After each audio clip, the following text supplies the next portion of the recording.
আমার বৌদি আর অবহেলিতা লাঞ্ছিতা থাকবে না। সেই অবহেলিতা লাঞ্ছিতা বৌদিকে আমি আমাদের সংসার মন্দিরে প্রতিষ্ঠা করব। তার আগে সকলের সামনে আমি প্রকাশ করে দেবো আমার ভগবান দাদার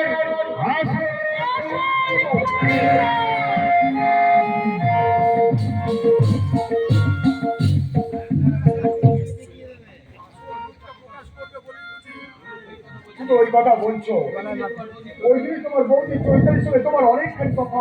এই যে বৌদির সঙ্গে আমার তফাৎ পরে বুঝবেন। এখন দিন তো আলমারির চাবিটা কোথায় আছে আমাকে বলুন। আমার কাছে দিন, ওটা আমাকে দিন। এই চাবিটা থেকে আমার কাছে থাকবে। কেন তোমার কাছে থাকবে? নেকি কোথায় খুকি কেন জানেন না? বাড়িতে ছেলের বউ এলে এই চাবিটা তার হাতে তুলে দিতে হয়। রাস্তার কথাটা কাকে কি বলছো বৌমা?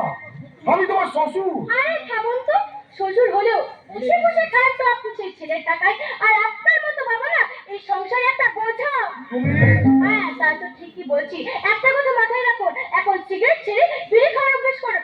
দামি পোশাক ছেড়ে এখন কম দামে পড়ার চেষ্টা করুন, বুঝেছেন? আর যতটা পারবেন আমার কথা শুনে চলার চেষ্টা করুন। আমি কি স্বপ্ন দেখছি বৌমা? এই যে স্বপ্নে পরে দেখবেন। এই নিন আগে 50 টাকাটা নিয়ে যান আর দুটো দামি কাটলেট নিয়ে আসবেন, বুঝেছেন? যা নিয়ে আসুন। আমি নিয়ে আসবো? যা বাবা, আপনি ছাড়া আমার এই সংসারে কোনো চাকর আছে নাকি? আপনিই তো যাবেন। কি বললে বৌমা? আমি চাকর? ঠিক কথাই তো বলেছি। আপনি থাকতে আবার আমি টাকা পয়সা দিয়ে নতুন করে চাকর করতে যাবো নাকি? যান যান তাড়াতাড়ি কালকে আসুন যান।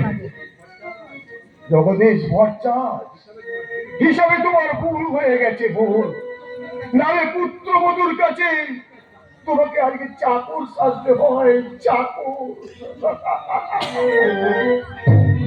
এখনো তো কিছুই বলিনি মিস্টার শ্বশুর মশাই। এখনো তো খেলা দেখানো শুরু। এখনো তো আপনার ছেলেকে ম্যাজিক দেখানো বাকি আছে। ভালো মতোই খেলা যাকে বলে। তুমি কিন্তু আগুন নিয়ে খেলা করছো কাকিমা। তার মানে কি বলতে চাস তুই? আমি বলতে চাই, কোন সাহসে তুমি আমার বাবুকে কালনে টানতে পাঠিয়েছো? কেন? সে গেছে বলে কি তার মান সম্মান একবার নষ্ট হয়ে গেছে নাকি? তুমি ভুলে যেও না, আমার দাদু জগদীশ ভট্টাচার্য তোমার শ্বশুর, গুরুজন।